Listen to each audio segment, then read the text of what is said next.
Alô, amigos, bem-vindos ao Gente que Fala, agora no nosso horário tradicional, de meio-dia a 1 pela Rádio Trianon, AM 740 São Paulo, Rádio Universal AM 810 Santos e AltV, www.altv.com.br, com reapresentação às 6 horas da tarde. Você pode visitar o nosso site, www.gentequefala.com.br, curtir nossa página, Facebook/Programa Gente que Fala, participar pelo Twitter, @GenteQueFalaM, ou WhatsApp. É São Paulo, 11 974012235, e o telefone à sua disposição, 5052-6622. Conosco hoje, advogado Alexandre Thiollier. Prazer tê-lo aqui, Thiollier. Opa, ótimo. Deixa eu só dar um recadinho rápido. Haddad, você enlouqueceu. Faixa de ônibus na Rua Augusta só se você for maluco. Acorda, Haddad! Deputado estadual Vitor Sapienza, afiliado ao PPS. E bom tê-lo aqui, Vitor. É uma satisfação ver um novo Zancopé. É uma satisfação ver o grande advogado briguento, como sempre. E meu amigo particular de infância, Tutilo. É uma oportunidade que eu tenho de rever grandes amigos e aprender um pouco mais com eles, incluindo você.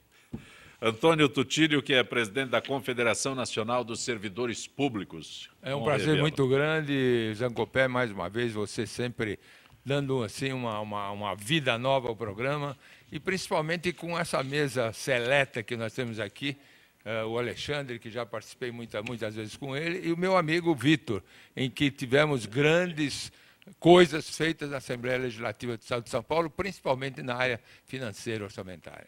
Zé Copé, eu não falei nada a respeito da sua chegada ao programa, porque eu já fiz um programa com você. Eu quero deixar esse registro. Tutílio também. Eu quero deixar esse Tutílio registro também. aqui. Então parece que eu estou sendo mal educado. Não, aqui, Tutílio também Eu sei, esteve tá, conosco é isso aqui aí. no, Tá bom. nessa nova fase do Gente que Fala pela AltV. Né? O Vitor é que a gente E não se sempre reencontrava. muito sucesso a todos aqui, evidentemente. O Sapienza é que a gente não se reencontrava há um bom tempo. Mas o assunto hoje, em todos os lugares, em todos os jornais, é a reeleição de Dilma Rousseff, na disputa mais acirrada desde que o país voltou a ter eleições diretas para a presidência da República. Dilma Rousseff, do PT, foi reeleita para governar o país nos próximos 4 anos. Teve 51,6% dos votos válidos contra 48,4% de Aécio Neves, do PSDB. Seu discurso, Dilma disse que não acredita que o país esteja dividido. Segundo ela, houve uma divisão de opiniões movida por propostas distintas, mas que todos querem o melhor para o Brasil. Quem pode? Vitor? Vamos lá. Eu estou sofrendo um misto de preocupação muito grande e de esperança. Eu entendo que foi feita uma divisão, sim. Foi feita uma divisão, infelizmente, acirrada pelo próprio Partido dos Trabalhadores, em que fez uma colocação norte contra sul. E quando eu digo norte, eu quero dizer norte e nordeste, né? Fez um corte. Se alguém me perguntar se é favorável à Bolsa Família, eu vou dizer sou. Não do jeito que é. Eu acho que ela tenderia a ser aperfeiçoada e, sem dúvida alguma, quem ganhou a eleição foi a Bolsa Família. Agora, é um misto de preocupação das consequências disso e de esperança, porque eu senti uma maturidade no discurso dela e uma abertura para fazer as grandes reformas que esse país precisa. Para começar pela reforma política, não dá para continuar com a quantidade de partidos que nós temos, não dá para continuar com a quantidade de ministérios que nós temos, não dá para continuar com o sistema tributário que nós temos, não dá para continuar com o sistema político, que essa quantidade de partidos facilita, infelizmente, a corrupção. Então, dentro desse quadro, eu, que como Tutilo, somos católicos praticantes, a gente reza no sentido de que Deus ilumine, não só ela, principalmente o grande mentor dela, o grande vencedor chamado Lula, para dar uma orientação mais pé no chão para o nosso Brasil que ele merece. Thiollier? Olha, eu tenho uma visão diferente. Eu acho que há efetivamente uma divisão. Acho que o PSDB cometeu um erro seríssimo na campanha, não avaliou corretamente. Desde 2002, o PT ganha em Minas Gerais, nunca perdeu uma eleição para presidencial em Minas Gerais. Essa história de que o Aécio poderia sair com 2 milhões de votos de Minas Gerais, isso é um cálculo absolutamente de salto alto.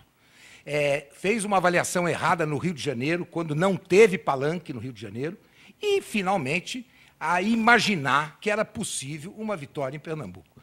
Quer dizer, a avaliação está errada. Que o Brasil está cortado no meio, tá. É o seguinte, embaixo, no sul, sudeste, centro, é que está quem paga o Bolsa Família. Em cima está quem recebe o Bolsa Família. O que nós temos que atentar é este fato. E dona Dilma não me pega. Não me pega. Acho mentirosa. Acho que o discurso dela foi um discurso dilmista, de continuidade. Essa história de reforma política por plebiscito é conversa mole. Isso já tinha sido dito por ela lá em junho, nas manifestações de junho. Então, o que houve efetivamente foi um erro de avaliação política, especialmente dos mineiros. Esta que é a realidade. Eu torço muito, mas muito mesmo, para que a oposição, eu não fiz as contas, mas numa primeira avaliação, a dita oposição, corrigindo, passe a ser oposição, porque pior do que o governo Dilma é o Brasil não ter oposição. Nós temos que ter oposição e oposição no calcanhar. Eu quero saber o que aconteceu na Petrobras. Uma delação premiada, em que se escuta uma pessoa que está fazendo uma delação premiada, que é seríssimo, afirmar que é atual presidente da República. Afirmar que é atual presidente da República. Sabia do que estava acontecendo. E seu mentor, como disse Voz Missé, é o seguinte, isto aí causa para mim uma perplexidade muito grande quando você se imagina a possibilidade dessa senhora indicar 5 ministros do Supremo. Afinal, se ela for processada, é exatamente o ministro do Supremo Tribunal Federal que irá julgá-la. Então, há uma incongruência total. Então, portanto, para mim não tem conversa.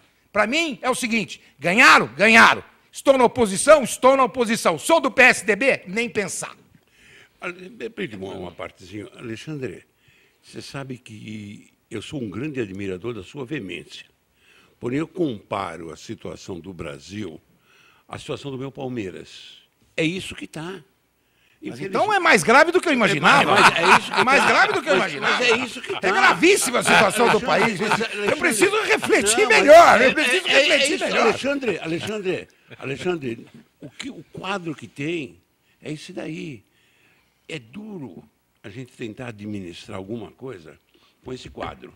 Eu lembro bem, desculpa, Zangopé, eu lembro bem, e o Tutilo está aí, quando nós assumimos a presidência da Assembleia, você tem uma ideia, o orçamento chegava, e eu sempre brinco, chegava umas maçarocas, e você olhava o que você quer nisso, o que você quer naquilo, o que você quer naquele outro. Nós fizemos cursos para poder ensinar os deputados como é que se fazia uma emenda. Foi. Então, dentro desse quadro, Alexandre, eu gostaria, em alguns momentos, de ser briguento, mais ainda, como eu sou. Mas queria gostaria de ser olha que também eu conheço a sua história. Não me vem com essa de santinho, não, hein? Não me venha com essa de santinho, não. Mas tem determinado... Mas eu mereço, viu, Zé Copé? Tem momentos... O time é esse daí. Não adianta. Olha, nós vamos jogar com o Tiririca, nós vamos jogar com o Sérgio Reis, nós vamos jogar com esse pessoal que vai mandar. Então é show. Vai ser um show, então. É o Palmeiras. Basta um Vitor Sapiência no Congresso para botar tudo isso para baixo. Tenha certeza que eu te conheço. Mas eu te conheço. Eu acho que claramente nós tivemos uma divisão total dentro do país. Já o Vitor falou, Alexandre, na verdade nós tivemos Norte e Nordeste inteiro ligado, mas muito ligado ao problema Bolsa Família. Você verifica dentro da estatística que, na verdade, existe aí, todas as cidades que têm Bolsa Família dentro de um percentual elevado, todas elas a Dilma ganhou. E naquelas em que tem menos de 25%, como no caso do Sudeste, como no caso do Sul, a Dilma perdeu. Então está, para mim, claríssimo que a grande proposta... E vou mais longe, o PT fez uma campanha sórdida em que, na verdade, acabou tendo terrorismo eleitoral, falando para todos aqueles que ganhavam Bolsa Família que, se o PT perdesse, acabaria com o Bolsa Família. Isso foi um crime que foi feito. Eles fizeram uma campanha de desconstrução, primeiro da Marina, depois do Aécio. Não houve propostas de governo, houve desconstrução de candidaturas. Perdão, aliás, me perdoe, Tílio. Sequer a atual candidata aí, a atual presidente reeleita, apresentou o programa. Sim, é isso que eu ia Houve dizer. uma eleição sem programa. Tinha anotado Quer dizer, aqui. é um chavismo absoluto. Quer dizer, nós estamos... não Aliás, houve. eu estava brincando, eu sou neo-chavista. Porque é o seguinte, Não uma houve, eleição sem Alexandre. programa. Alexandre, não houve planejamento. Prova é que o governo não apresentou plano de governo, nada. Então, como nós é que não pode? sabíamos o que nós vamos fazer em educação, o que nós vamos fazer em saúde, o que nós vamos fazer em segurança, em mobilidade urbana, enfim, tantas e tantas coisas, não se falou. Se criticou simplesmente o partido. Então, eu acho que ontem o discurso da nossa presidente ganhou, nós vamos ter que aceitar, o Brasil não vai acabar, mas o discurso foi essencialmente político. Não houve, é claro que ela tem que dizer que ela vai ter que unir. Não claro mencionou o candidato de oposição nenhuma vez. Nada. Nenhuma então, vez. Eu estou muito preocupado que e vai vir conversa uma é essa? bomba aí, o deputado Arnaldo sabe disso, vai vir uma bomba que se chama Petrolão. Vai vir uma bomba que, inclusive, o seu PT quis contrariar a revista Veja, e, na verdade, a Veja tem que informar, a Veja, inclusive o seu Dias Toffoli, ainda permite que se faça direito de resposta. Eu acho que isso é um absurdo que pode acontecer. Tem que ter liberdade de imprensa, mas o PT quer liberdade de imprensa da forma dele. O PT quer liberdade de imprensa da forma que interessa ao PT. E não é assim que nós queremos. Nós queremos transparência total, que o povo saiba do que vai acontecer e muita coisa. Eu vou dizer uma coisa aqui. Se um país mais sério, um país mais honesto, já na época do mensalão, haveria um impeachment aqui no Brasil. E não é difícil acontecer depois de todas as declarações que foram feitas, dessa delação premiada, pode sim acontecer um impeachment aqui no Brasil futuramente. Só para lembrar, desculpe, só para fazer um parênteses. Só não houve o impeachment do Lula porque o PSDB não permitiu. Vamos escrever a história como foi a história verdadeira. Não é isso? Deputado Arnaldo Faria de Sá. Olha, na verdade, eu cheguei aqui, o programa já é em andamento. A gente fala, estava vendo o nosso querido amigo Tutilo dizendo nossa presidente. Nossa não, minha presidente não é, não. Não, do Brasil. Vamos Minha- chamar do Brasil, porque não, não é minha também. Não é, minha não é. Arnaldo, não é minha Minha também. Não é minha. São Paulo deu uma vantagem para o Oeste, mais de 6 milhões de votos. Quer dizer, ganhou por causa do Bolsa Família. Bolsa Família que resolveu essa eleição.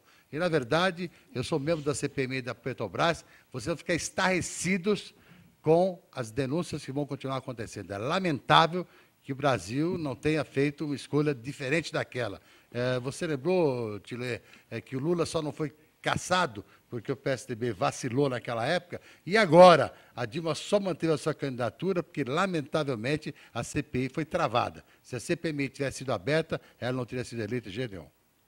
Não duvido. Nós temos 2 parlamentares na mesa aqui, cada um deles com 8 mandatos, correto? 7 mandatos, o Arnaldo vai para o 8º mandato.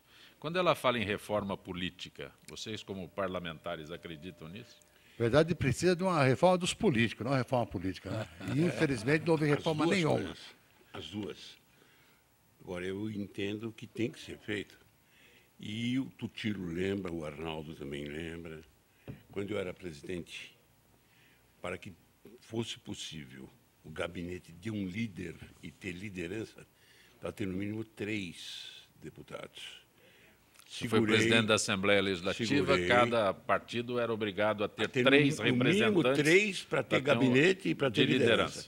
Hoje, com a reforma que fizeram, um deputado, ele já é líder dele mesmo. Líder de si mesmo. Ele consulta a base, né? Ele consulta a tem base. um candidato, Ele deputado ele só. tem um né? gabinete só para ele, fora o gabinete de deputado. Então, dentro desse quadro, eu, antes do Arnaldo chegar, eu tinha mencionado algo que ele vai concordar comigo, mesmo porque, em 1986, nós fizemos uma dobradinha. Eu era candidato a deputado estadual e o Arnaldo, deputado federal. Então, nós andamos por esse estado todo. Sem uma reforma política e uma reforma tributária, não vamos esperar. O Sul e o Sudoeste se insurgirão, porque não pode continuar a pagar a conta de todos os desmandos. São Paulo, principalmente, contribui com quase 40% da arrecadação federal, toda a arrecadação, e não recebe 10%, 11% com recíproca. Não dá para continuar, porque estoura com tudo. Nós temos as indústrias estourando, nós temos um desemprego qualificado. Ah, mas eu tenho pleno emprego de salário mínimo. Esse é o pleno emprego, não é esse o pleno emprego. De desemprego? Mas não é. Eu quero sentir que haja oportunidade. O emprego que o Vitor fala é emprego qualificado. Esse emprego está faltando. Está faltando, não tem. Não, eu sei, mas quando o governo apresenta... Vai faltar esse também. Quando o governo apresenta... Vai faltar esse também. Quando Quando chegar lá fevereiro e março, vai faltar Pela esse oportunidade, você vai fazer uma lembrança aqui do que o Totilo falou. Que deu a liminar para direito de resposta do PT não foi o Toffoli, não. Foi o ministro Admar Gonzaga. Que era advogado do PT. Que era advogado do PT. Cidadão suspeito, evidentemente, esse ministro. Que conversa Não, mole só é quero essa? corrigir isso, que não foi o certo, Toffoli que certo. deu, Ele foi o também Admar é suspeito. Gonzaga. É igual, também é é igual. suspeito. Tá no mesmo time. Não, mas o outro era advogado do PT, está na eleição de 2010. Esse é o problema. Não podia nem estar lá, desculpe. Eu não estou entrando no mérito de quem é, só do que foi ele, não foi o Toffoli. Perfeito. Mas eu estou entrando no mérito. Tem tudo nenhum. Não Vamos tem falar problema sobre nenhum. a abstenção. Pelo menos 1 de cada 4 brasileiros não votou, nem em Dilma, nem em Aécio nesse segundo turno. O Tribunal Superior Eleitoral somou mais de 7 milhões de votos nulos e brancos e 30 milhões de abstenções, somando 26,33% do total, contra 38% de Dilma e 35,66% de Aécio. Para muitos, esse número é movido por desinteresse na política e, para outros, é um protesto contra ambos os candidatos. Você que fez tanta conta aí, Tutinho. Não fiz conta, mas, de qualquer forma, o que mostra essa eleição, Zancopé, Arnaldo, Vitor, Alexandre, o que mostra é que o país não está satisfeito. O povo não está satisfeito, a não ser aquele povo que recebe uma migalha e que se contenta com essa migalha e não tem saída para essa migalha e vai continuar com essa pobreza, porque, com todo o respeito que eu tenho ao Norte e Nordeste, ainda falta escolaridade, ainda falta alguém que possa orientar e ter uma percepção melhor do nosso país. Então, houve, sim, um desinteresse, quer dizer, pelo que eu vi ontem nas estatísticas, 37 milhões entre os em branco, nulo e abstenção, 37 milhões de brasileiros não votaram. Mas, quer dizer, isso mostra um desinteresse, isso mostra que o povo não está feliz, isso prova que tem muito problema para ser resolvido e não é com o discurso do PT que vai resolver o problema. Se você somar nesse número os votos que ela teve, entendeu? E os votos que o Aécio teve, você vai ver que mais de 80 milhões são contra a Dilma. Pois é. Mas eu tenho uma colocação com relação a isso, que é a eleição obrigatória. Eleição obrigatória é um negócio que é fora de si. Como é que você pode falar que é uma democracia? Eu sou obrigado, aí parece serviço militar no passado, que nem o serviço militar mais é obrigatório. Como é que pode um negócio desse? Agora, Bolsa Família é um negócio seguinte. O pai, quando a criança está com 13 anos... já dá a menina já dá para dar no ouro lá no negócio, manda engravidar, é mais uma Bolsa Família. Claro. Nós estamos criando uma geração de mentecaptos no Norte e Nordeste, vamos falar a verdade. Isso aí tem que ser modificado imediatamente. Pera um pouquinho. Vamos falar politicamente. Não adianta você ter uma vantagem como teve o S em São Paulo e perder em Minas. Não, mas eu concordo. Tudo bem. Não vamos pôr culpa no Norte e Nordeste. Não vamos pôr culpa no Norte e Nordeste. A culpa é do Aécio, que escolheu mal o candidato de Minas, isso é que verdade. perdeu a eleição lá e que perdeu agora para Dilma. Você perdeu... Ele é de Minas, a culpa é dele que perdeu em Minas. Vamos pôr português claro. Deixa eu te falar, português claro. Não vamos pôr culpa no Norte e Nordeste, não. A culpa é dele que perdeu em Minas. Deixa eu falar, você não chegou um pouquinho atrasado, você perdeu o meu introito, que foi exatamente esse. Foi exatamente esse. E digo mais, em Minas Gerais, o PT nunca perdeu uma eleição para presidente desde 2002. Essa que é a verdade. Nunca perdeu. Nunca perdeu uma eleição. Minas Gerais tem uma coisa chamada Zona da Mata. Os votos da Zona da Mata, lembra no passado? Os votos da Zona da Mata não chegaram. A culpa é do Aécio. Não, a culpa é do Aécio que não soube ganhar em Minas. Se ele tivesse ganho em Minas, com os votos de frente de São Paulo, ele anulava a vantagem do Norte e Nordeste. Não, acho que, viu, Arnaldo, eu acho que você tem razão. Foi exatamente o que eu falei. Houve um problema em Minas, e o candidato foi mal escolhido, mas mesmo que ele tivesse ganho em Minas ou empatado em Minas, ainda assim não daria para ganhar. A diferença, 3 estados de do Nordeste, você pega Bahia, Pernambuco, que foi um estouro, 70% teve de votação em Pernambuco, e mais um estado, anulou São Paulo. 3 estados do Nordeste anularam São Paulo. O Paraná anulou com uma... Se ele ganha Minas, entendeu? Ele perdeu por 2,5 milhões de votos. Se ele coloca 1,5 milhão de votos na frente dela, é 1,5 milhão a mais para ele, 1,5 milhão mais para ela. E tem um outro aspecto. Ele perdeu a eleição em Minas, ponto. Acabou. E tem um outro aspecto para completar o tiro aqui, é a questão de não ter tido palanque no Rio de Janeiro.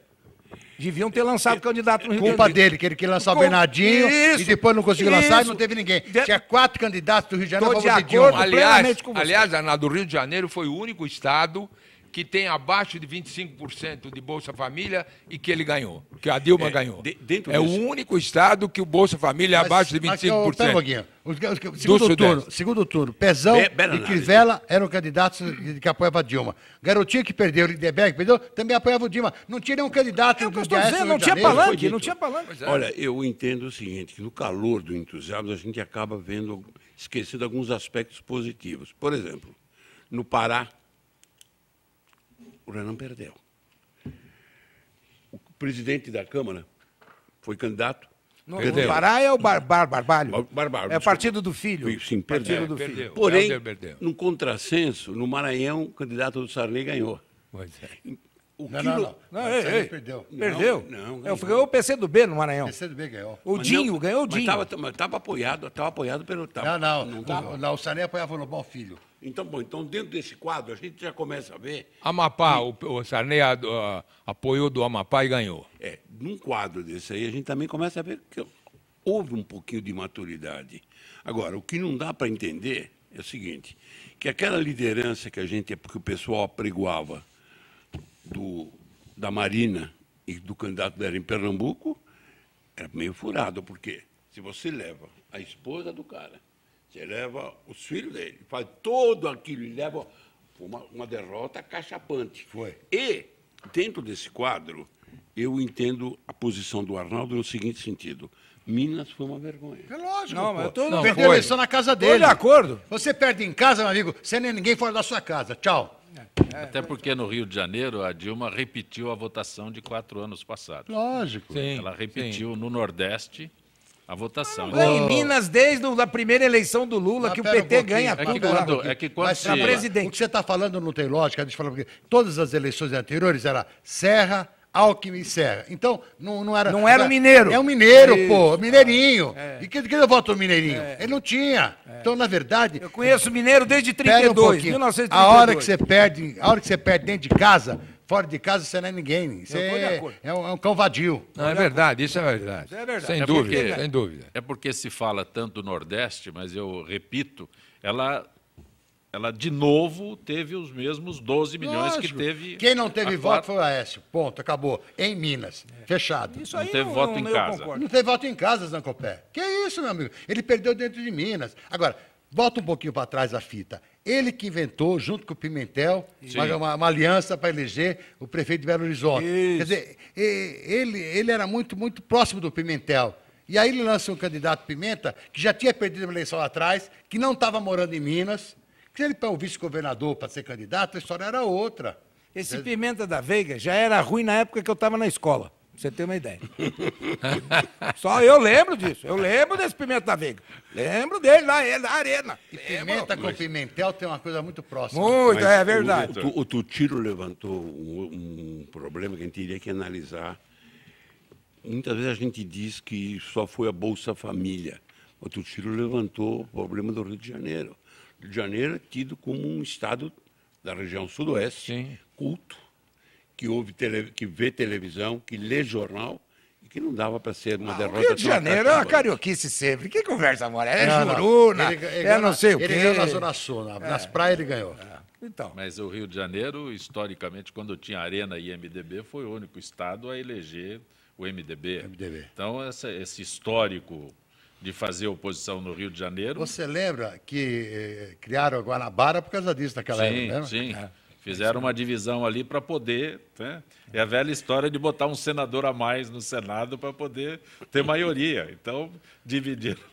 É verdade. Vitor, essa é da sua verdade. época. mas o Careca gosta de uma Estado da festa, né? Guanabara, Essa que é verdade também. Mas eles falou a verdade. Agora- Nas zonas eleitorais, Agora na vou- zona sul do Rio, o Oeste Nas ganhou. praias ele ganhou. Nas Agora, praias vou ganhou, falar nas na praias. linguagem do Tostilo. O pior é o seguinte, é que o que interessa para o trabalhador, que a PEC 555 Sim. vai acabar com a contribuição, a PEC 170 aposentado por invalidez, o projeto de lei dos aposentados, vai tudo ficar esquecido, porque o governo não vai votar nada agora. Não, o fator E o discurso previdenciário, dele- pô, E vai ser o fator discurso dele, dizer, olha, nós ganhamos a eleição, não precisa mexer em nada Arnaldo, disso. você que conhece bem o Congresso, você que está muito lutando lá, eu tenho uma visão, que não sei se eu tenho razão ou não, mas com a derrota do Henrique Alves, do Rio Grande do Norte, e que ele diz claramente, já disse que foi traído, né, porque o Lula apoiou o outro também, de uma forma sutil, mas apoiou. Então, agora, será que não pode haver uma vingança do seu Henrique Alves, em que ele prometeu que vai colocar a PEC 555 em pauta? ele Coloca, vai mas não colocar. acontece Ele nada. vai colocar, mas o governo vai obstruir. Alino Schneider já falou ontem, em entrevista na Bandeirantes, que agora o governo vai obstruir tudo. Toda a pauta bomba, eles chamam isso de pauta bomba. Pauta bomba, é. Pauta bomba. O governo vai obstruir tudo, já disse ontem. A pauta já está obstruída porque o governo jogou um projeto de lei que trata da biodiversidade, não sei o que quer dizer isso, para travar a Pra pauta travar, constitucional, pra travar. e não deixar votar nada. E vai fazer a mesma coisa, vai arrastar até o final do ano para não votar nada. Esse é o jogo do governo. Você está acompanhando Gente que Fala pela Rádio Trianon, AM 740 São Paulo, Rádio Universal, AM 810 em Santos e AltV, www.altv.com.br. Retornaremos em instantes.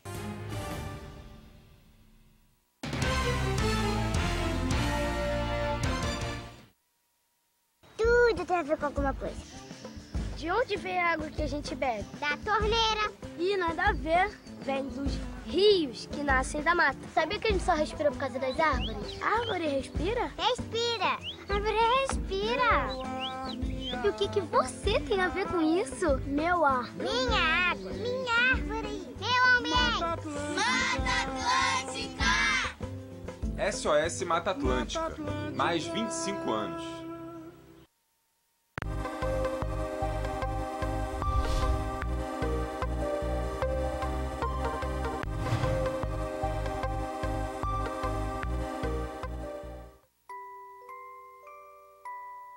As nossas recordações são os nossos maiores tesouros. Carregamos durante toda a nossa vida. Manipular, distorcer ou implantar falsas memórias, além de ser uma violência, é crime. Somos responsáveis por esse tesouro. Não promova alienação parental.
Estamos de volta com Gente que Fala pela Rádio Trianon, AM 740 em São Paulo, Rádio Universal AM 810 em Santos e AltV, www.altv.com.br. Telefone à sua disposição, 50526622.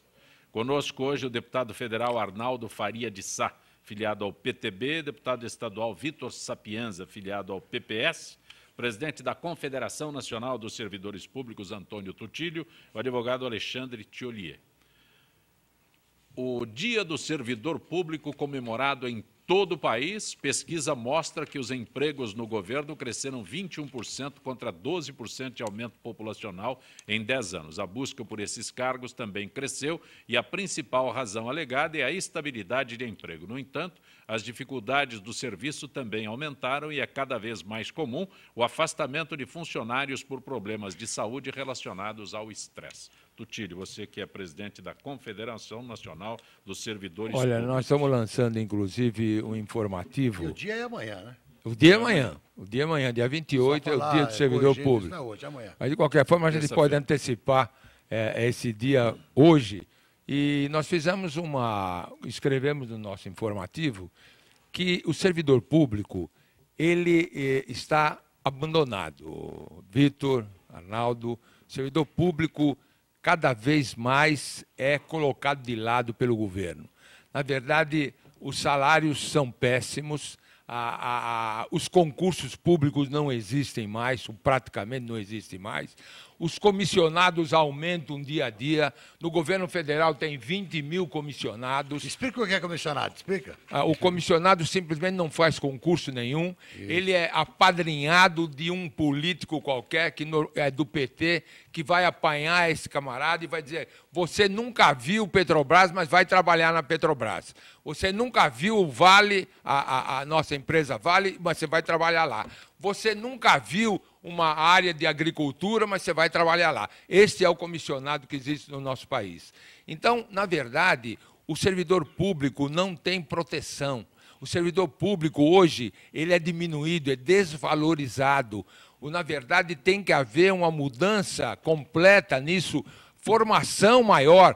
O servidor público não tem estrutura, porque todo o povo brasileiro acaba culpando o servidor público. Mas quando você entra numa delegacia de polícia, onde você entra num posto de saúde, quando você entra em uma série de lugares, você não encontra respaldo. Às vezes o servidor público tem que colocar o seu material para poder trabalhar.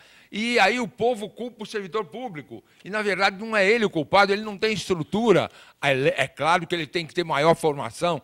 Educação, treinamento.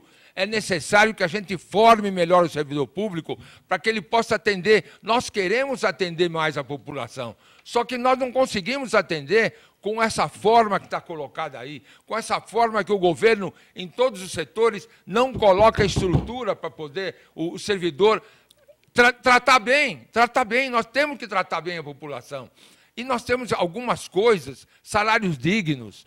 O Arnaldo citou aqui a PEC 555, a maior injustiça que se faz para um aposentado e pensionista é cobrar, após a sua aposentadoria, cobrar uma nova aposentadoria. Será que nós vamos ter essa aposentadoria no céu? Que começou no governo Lula, né? Começou no governo Lula. Esclarece melhor que a PEC 555.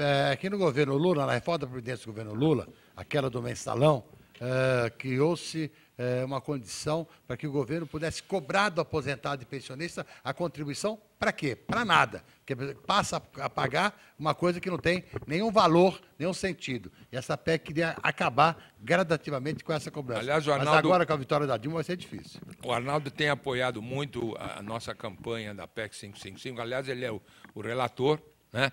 E, na verdade, inclusive, é progressiva, o Alexandre. Não é uma coisa que acaba hoje. Eu sou aposentado, eu sei. Na verdade, são 5 anos pela frente que nós temos 20% ao ano para acabar. Isso representa hoje, sabe quanto? 2,5 bilhões. Enquanto as desonerações, em 5 meses, representaram 42 bilhões de reais.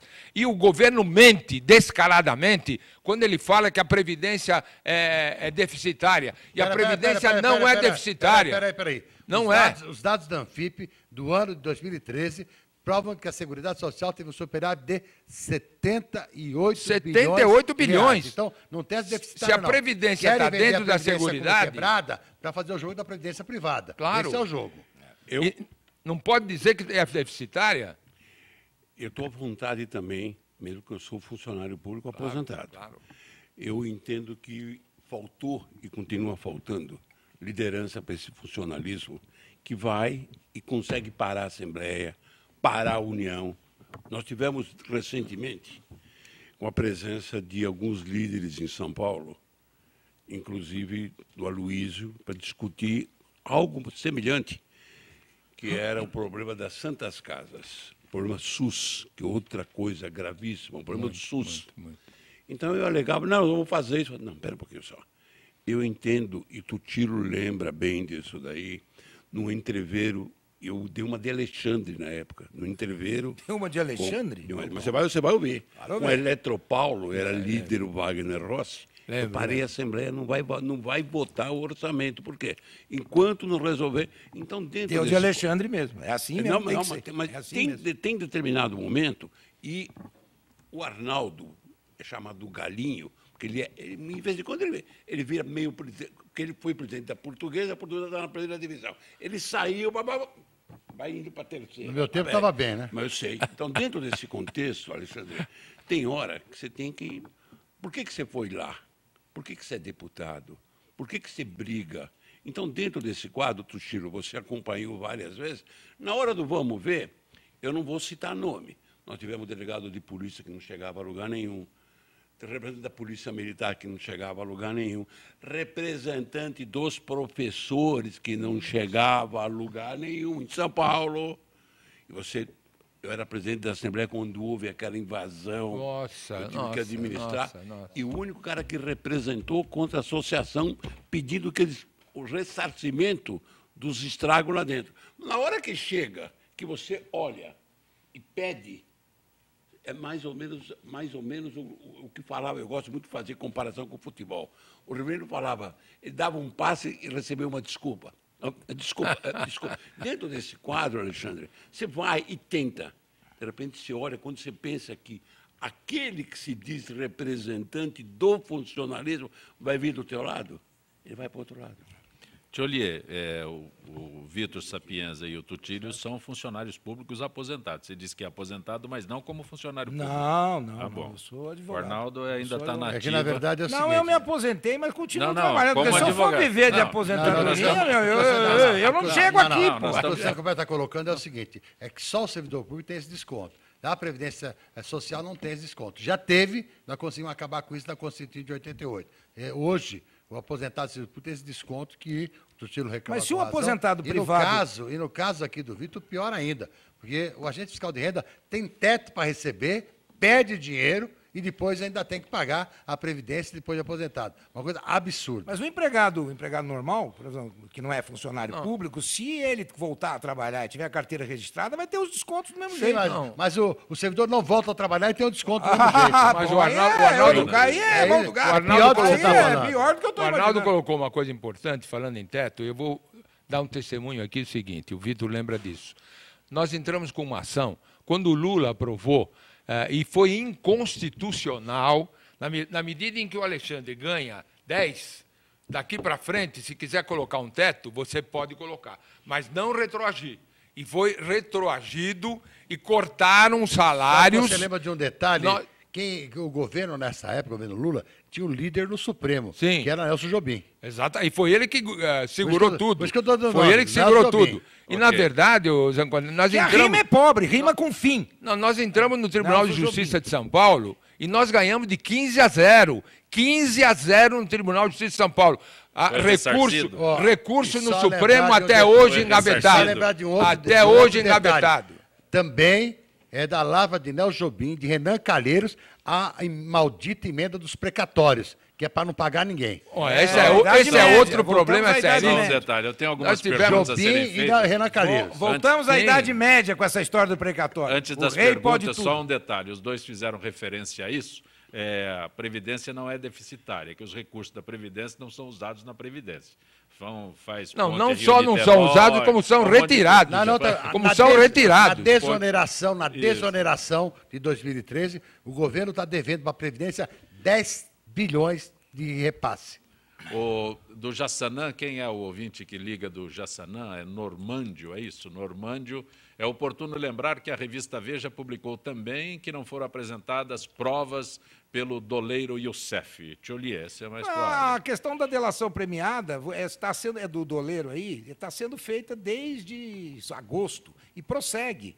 Há tempo suficiente para ele apresentar isso. Até porque, se ele não apresentar, ele está pior do que estava antes. Porque a delação você pode tudo, menos mentir. Então, no momento que ele fez essa afirmação, a presunção de veracidade é imensa.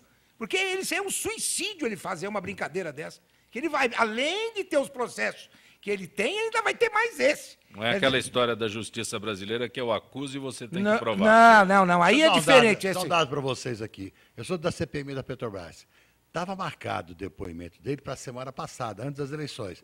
Houve uma manobra para jogar para frente. Claro, é lógico. Até porque se ele fosse lá, se ele fosse ao Congresso contar o que ele contou, quer dizer, a Veja ficou meio limitada, não pôde repercutir como deveria. Teve uma televisão aí que tem um monopólio da audiência, a TV Globo, e não publicou no dia, embora os candidatos tivessem falado a respeito da questão da Veja no horário eleitoral. Mas não tocou no assunto, entendeu? Subiu no muro, né? Jaime do Jardim Bonfilholi. Tcholier, o PSDB de São Paulo ficou muito triste com a derrota do Aécio? É uma boa pergunta. Segundo eu escuto já escutei na madrugada de ontem, diz que o Alckmin está esfregando as chuteiras aí para brigar na luta daqui a 4 anos. Maria do Socorro da Vila Guilherme. Quando falam do Bolsa Família, vocês geralmente se referem ao Nordeste. Quando vocês vão ficar em um hotel 5 estrelas à beira da piscina é uma coisa. Nordeste de Dias Gomes é bem diferente. Se vocês verificarem o nordestino, não está pegando migalhas como Bolsa Família.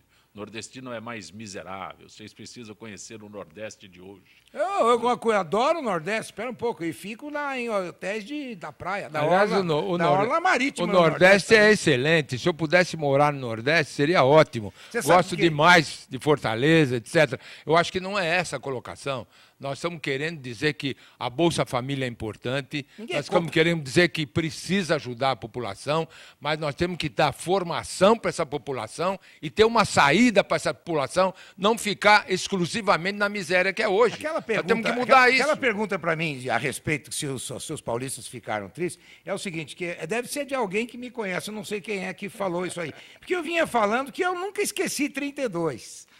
Nunca esqueci, porque os mineiros dormiram com a gente e acordaram com os gaúchos. Tutílio, por falar em campanha sórdida, será que foi algum petista que colocou nas redes sociais no sábado que o doleiro Youssef tinha sido envenenado? É a Vaneide da Vila Maria. Olha, Ney, obrigado pela pergunta, mas aqui na brincadeira nós falamos que também do lado do PSDB existe também aqueles terroristas, né? E que podem ter colocado essa colocação. Mas isso acho que não está certo. Está errado, tanto está errado de um lado, mas foi aprendiz, como diz aqui o Zancopé, foi um aprendiz de terrorista, porque o terrorista... Ele treina explodindo uma bomba. O terrorista é o PT, que realmente fez um terror em função, dizendo que vai acabar, na hora que tem o Banco Central, alguém independente, ia acabar com a comida dos pobres, mas isso é terrorismo. Na hora que você fala que vai acabar com o Bolsa Família de quem está recebendo, isso é terrorismo. Isso que não pode acontecer. Dizer uma coisa, ninguém pode ser mais contra o Bolsa Família. Essa que é verdade. Claro, é uma questão já institucional. É necessário. Agora, não é possível que seja no Nordeste, no Sul, no Leste, no Oeste, que o pai faça uma criança se engravidar aos 14 anos para ganhar uma segunda Bolsa Família. Isso não é possível. Deputado Arnaldo Faria de Sá, como o seu partido, o PTB, vai se colocar em relação ao segundo mandato da Dilma? É o Geraldo Nunes da Moca. Geraldo, como o partido vai ficar, vai ser a decisão do partido. Eu vou ficar contra, porque enquanto não resolver a questão da 555, da 170, do 4434, do maldito fator previdenciário, e lembrando de um detalhe, ela disse no debate da Globo que ela ia votar 85 e 95. Se ela quiser votar isso, vão votar já. Agora, eu não acredito, e por não acreditar, minha postura ser essa, para defender aposentado e pensionista sempre em primeiro lugar. Mas se a liderança do partido determinar o seu voto... Eu quero que se dane, rapaz, que é isso? Tem compromisso. Deputado sou eu. Eu conheço o Arnaldo do tempo do programa com o Hélio Ansaldo, e ele fazia o papel... No Jacopé também, já tosse. Vai graxa, doutor. Ele não mudou nada. Ou seja, ele está mais experiente, mais rico de conhecimento. Você acha que ele vai mudar? Quando Nunca. se fala que com a votação do Aécio, os votos nulos e brancos e abstenção, 88 milhões de eleitores não votaram na Dilma, então, pelos mesmos critérios, podemos afirmar que 92 milhões de eleitores não quiseram votar no Aécio ou Álvaro Dias do Jardim Bonfilholi. Seria essa a conta? Ele está invertendo a conta, ele está somando na votação da Dilma a abstenção, nulos e brancos, todos eles porque não votaram na Que Aécio. também não quiseram votar na Dilma. Eleição Que também não obrigatória quiseram é isso. votar na Eleição obrigatória é isso. Tem que acabar com a obrigatoriedade da eleição. Que democracia é essa que eu sou obrigado a votar? E fico enchendo a minha paciência ainda. É isso mesmo. Quem não votou fez muito bem. Eu fui votar porque eu sou anti-PT, então tinha que votar no Aécio. Temos que entrar em reforma não só política, cultural. Não suporto mais clínicas para recuperar bêbados e drogados. A prova abrir teatros e bibliotecas é o Cícero de Itapevi. Vitor Sapienza, o senhor Aécio Neves foi muito arrogante quando declarou que a votação dele em Minas seria histórica. Ele perdeu nos 2 turnos para Dilma e não conseguiu eleger o seu sucessor, que já estava até preparando o terno da posse. É o Jair Magalhães, do Ipiranga, Sapienza. Infelizmente, tem uma boa parte dos tucanos que festeja antes do acontecimento. Teve um que sentou na cadeira da prefeitura, isso né? eu ia voltar. Fernando Henrique Cardoso chegou a sentar e houve a reviravolta. Perdeu a eleição, já tinha tirado fotografia até que sentado, e foi até histórico o Jânio Quadros apanhar aquele detergente. Desinfetou. Desinfetou a cara. Lembra que ele falou? Nádegas, nada púdicas aqui se sentaram. Dentro desse contexto, infelizmente... Mas ele não tirou foto com a faixa presidencial, né? Não, mas infelizmente... Acho que não deixaram. O pessoal dos tucanos não são muito de pisar em barro, de ir. Isso a gente que costuma frequentar um lugar, muitas vezes favela, eles não são disso aí. Eles são muito de discurso. E só discurso não ganha eleição. Senhores, se os votos dos aposentados pudessem ser transferidos para esposa e filhos, já que não são obrigados a votar, poderia ter revertido esse quadro. É o Adriano do Cambuci, Arnaldo. Olha, eu acho que a maioria dos aposentados estão desobrigados de votar. A partir de 70 anos não é obrigado mais a votar. Sim. Agora, logicamente, se tivesse havido uma conjunção do número total de aposentados e pensionistas que no país passa hoje, de mais de 30 milhões, logicamente que o resultado seria diferente. Tutílio? Eu acho que poderia ser diferente. Aliás, o Arnaldo tem feito uma ótima campanha para os aposentados, uma união que agora existe, não só dos aposentados, Isso público da setor Previdência Social. Previdência Social. Quando o Arnaldo fala no 4434, precisa saber que hoje a defasagem do salário do aposentado chega a perto de 81% nos últimos anos. Então, todo ano, isso é que é o grande problema da PEC. Tem que haver uma valorização do aposentado. O aposentado trabalhou para esse país e tem que ser respeitado. Ele hoje não é respeitado pelo povo, pelos governantes. Esse é o grande problema. Recebe imprecatório. E não recebe imprecatórios. 100 mil pessoas na nossa pesquisa da Confederação, 100 mil pessoas já faleceram sem receber precatório. 100 mil, Arnaldo. Vou receber o precatório no crematório. Como o PTB, para você, Arnaldo, como o PTB se posicionou quando o governo Fernando Henrique foi aprovado o fator previdenciário? A Neuza de Itaquera. Eu votei contra a reforma da Previdência de FHC em 98, votei contra o fator previdenciário em 99 e votei contra também a reforma da Previdência no governo Lula. Agora, qual foi a diferença? É que no governo FHC, o PT votou contra a reforma da Previdência do governo Lula, mas mudaram de posição na reforma da Previdência do governo Lula. E aí votaram a favor da cobrança dos inativos, e 2 ou 3 que votaram contra tiveram que sair do partido e formar o PSOL. Lembra o Babá? O Chico Alencar, a Luciana Genro, que eram petistas e votaram na mesma posição, foram expulsos do partido, foram para o PSOL, porque o PT votou contra a reforma da Previdência do FHC, muito bem, parabéns, mas votou a favor na reforma do presidente Lula, que foi pior ainda do que a de FHC, porque essa reforma foi a que criou o mensalão e nós não entendemos porque naquele ano, em apenas um ano, a reforma da Previdência de Lula foi aprovada. A reforma de FHC levou 4 anos para ser votada no Congresso. A de Lula, a custo mensalão, foi rápido. Portanto, eu votei contra, está lá arquivado, não sei o que estou falando, não. Vai buscar a prova lá e ver. Se quiser, eu mando a prova para você. Eu não nego minha posição. Não estou nem preocupado com o partido, porque a minha posição, em devido de aposentar de pessoa, sempre, de qualquer maneira, em qualquer partido, em qualquer posição. Alguma coisa, Vitor? Não. Eu entendo que... Não, eu estou pensativo no sentido de me preocupar com a posição do Arnaldo. Eu que o conheço desde o tempo da TV Record, nas brigas homéricas. Tivemos que responder um processo junto de uma empresa que vendia cosméticos, porque o Arnaldo... Eu agi... Porto de Tubarão e Vitória. Alexandre, depois de um certo tempo, eu fiquei mais ponderado. Ele piorou. Mas então, e depois dizem que eu que sou o cara que bota fogo na palha, pô, o Arnaldo é meu líder, pô, é meu líder. Olha, as discussões na internet foram excessivamente acaloradas no período eleitoral. Amigos brigaram, excluindo um ao outro da rede até da relação pessoal. As denúncias sobre crimes de ódio nas redes sociais triplicaram em relação ao ano anterior. O clima de guerra culminou em uma enxurrada de comentários preconceituosos contra eleitores de determinadas regiões do país, conforme a votação de cada um. Tiolier. Essa polarização PT, PSDB, virou isso aí. Infelizmente é isso. Agora, é o seguinte, campanha eleitoral, meu amigo, entrou no estádio, o jogo é jogo. A presidente Dilma disse antes das eleições que nas eleições se faz o diabo.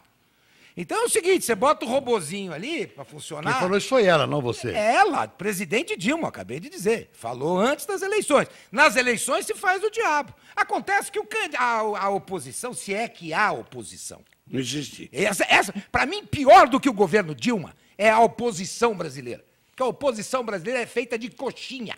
Essa que é a verdade. Recebe porrada na cara, porrada, e fica quieto mandando flores, pô. Esse negócio de desconstrução só é desconstruído quem aceita. Desconstrói o Arnaldo, Faria de Sá. Cadê o cara que apareceu para desconstruir o Arnaldo? Não, por quê? É aquele que ele falou, pega na graxa, baixa, é isso aí. Então, esse negócio do que aconteceu nas redes sociais, isso faz parte da campanha hoje. Então, a pessoa não se assuste, põe um robozinho para funcionar mesmo. Mandam milhares e milhares de torpedos, milhares de WhatsApps, teve de tudo. Xinga um, xinga outro, entra no seu Facebook, os caras quebram, os hackers entram te xingando, dizendo, muitas vezes o outro cara nem falou, nem sabia. E é o seguinte, meu amigo, se você é corintiano, eu sou santista. É isso aí. No meu caso, eu não sou nem corintiano, nem sou santista, eu sou brasileiro. Eu gostaria muito que tivesse uma terceira via, com coragem, com honestidade, mas isso eu não sei se tem tempo para aparecer. Mas falando em futebol, 7-1 da Alemanha, não dá nem para falar de brasileiro. Isso é verdade. E nem por causa da portuguesa também, né? Isso aí tá ruim demais. Vai voltar para lá, Arnaldo? Não dá mais, não. Acabaram com tudo. Alexandre, você fez uma colocação muito feliz. O pessoal foi muito temeroso, lhe apanharam, não reagiu. Frufru. Eu entendo o seguinte, você bateu, vai ter que levar. Leva. Pô. Não tem outro jeito? Não tem outra conversa. Não, porque você não bater, ele vai dizer que ele tem razão. Né? Tranquilo. É assim que o PT agiu desde o início da campanha, assim, batendo. E esse ódio que apareceu nas redes sociais foi por causa do início da campanha do PT. Que, na verdade, o Aécio queria dar uma de mãozinho, mas depois mudou e também atacou. Quando ele atacou, o Dias Toffoli foi lá e suspendeu. Aí não pôde mais. Tinha que atacar desde o início. Compondo o TSE com os outros ministros. Alexandre, eu joguei muito tempo futebol na Várzea e eu lembro Jogava bem, hein? Jogava bem. Jogava bem, você sabe que era verdade. Teve um dia... Amigo é bom para isso. Não, mas ele sabe. No Bom Retiro ele mandava. Nós fomos jogar num campo isso. adversário. Eu que levei de pontapé, quando terminou o jogo, o segundo turno era no nosso campo. Ela chegou, desculpa de alguma coisa não. O segundo turno é lá, você vai desculpar lá, não é aqui não. Mas isso é igual o advogado, isso é igual o advogado no tribunal do júri, o pau come mesmo.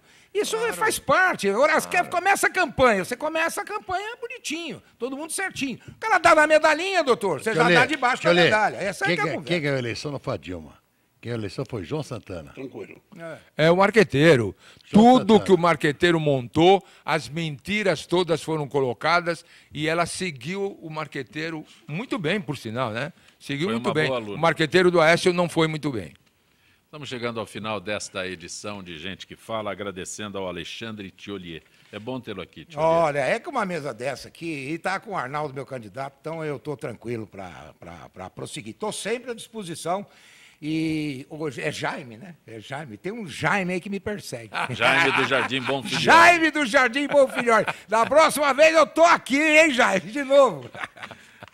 Tutílio, tem alguma cerimônia, alguma coisa que se programado para o Dia do Funcionário Público? Não, cerimônia propriamente dita, não. Vamos fazer um pronunciamento.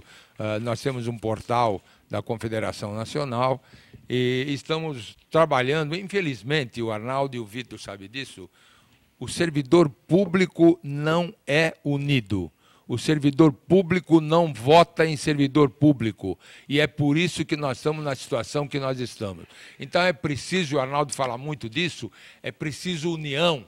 É preciso que nós nos unamos cada vez mais, não colocar alguém daqui, alguém de lá, dessa entidade, daquela entidade. Todas as entidades devem se unir no propósito de defender o servidor público com justiça, com lealdade, com transparência e colocando um diálogo. Ontem se falou tanto em diálogo e que agora vai haver diálogo.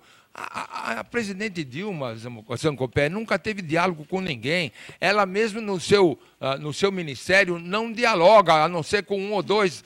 Mas ela agora disse que vai haver um grande diálogo. Eu espero que haja, mas tem que haver um diálogo também com os servidores públicos. O diálogo dela é ela com o espelho. Ela com o espelho. E ela não chama o titular da pasta, né? Chama o secretário, chama o membro do partido para... Secretário Executivo. O comissariado. Assim é assim que funciona. Eu queria aproveitar a oportunidade e cumprimentar todos os funcionários públicos pelo dia de amanhã. Nós teremos uma cerimônia assim lá na Câmara Federal, em homenagem aos servidores públicos, amanhã, que é o dia 28. E, na verdade, o servidor tem que acordar para aquilo tudo que o Tilo falou, porque os comissionados acabam tomando conta da máquina. Mas os servidores têm uma coisa extremamente importante. Os governos passam e os servidores permanecem, graças a Deus. Mas aliás, tem uma amanhã, frase... Dia do Funcionário Público, a Câmara Federal funciona? A atividade normal amanhã. Funciona? O leque lá foi comemorado hoje, o dia, para amanhã ter atividade Desculpe, normal. Jacopé, mas isso é uma frase lapidar em que o nosso assessor de imprensa lá na associação dizia assim: em todas as ações em que o Estado participa, em todas as atividades, tem sempre a mão do servidor público. Sempre. Sem o servidor público, esse Estado não existiria. Então, parabéns a todos os servidores públicos. Não vamos comemorar porque não temos muito para comemorar, mas vamos batalhar para melhorar esse país, para melhorar o servidor público. Vitor Sapienza, alguma cerimônia hoje na Assembleia? Não. O que eu quero dizer para vocês é o seguinte. Pergunta, Eu ele quero dá dizer um o seguinte. não lacônico. Não. Eu quero dizer para você o seguinte, Zé Compé. O que eu sou hoje, onde eu cheguei, eu devo a ter sido servidor público. Em todos os momentos em que eu tenho oportunidade, e eu comungo da mesma ideia do Tutilo, enquanto não se colocar líderes, e eu tentei várias vezes, inclusive com os funcionários da Fazenda, criar lideranças. Porém, na hora do vamos ver... Ninguém se apresenta. Não. Entidades como a Pampestre tem que ser lembrada e copiada, né? Associação dos Professores do Magistério do Estado de São Paulo. Verdade. Essas trabalham bem. Ô, Vitor, nem vou perguntar do Palmeiras para você, tá? Gente que Fala tem na direção-geral o jornalista Fausto Camus e a diretora de produção Zenilda Salvato, redação Raela Brandão, Pedro Schiavon, na pauta José Carlos Sicarelli, produção cultural Ricardo Godoy, na rádio Trianon, Neildo Neres, Cléo Rodrigues Benebenê, na direção da AltV Alberto Luquete, na técnica James Eduardo, Iago Matsumoto, Célio Teixeira, Arthur Endler. Na sequência Trianon, Marcos Calazans. Grato.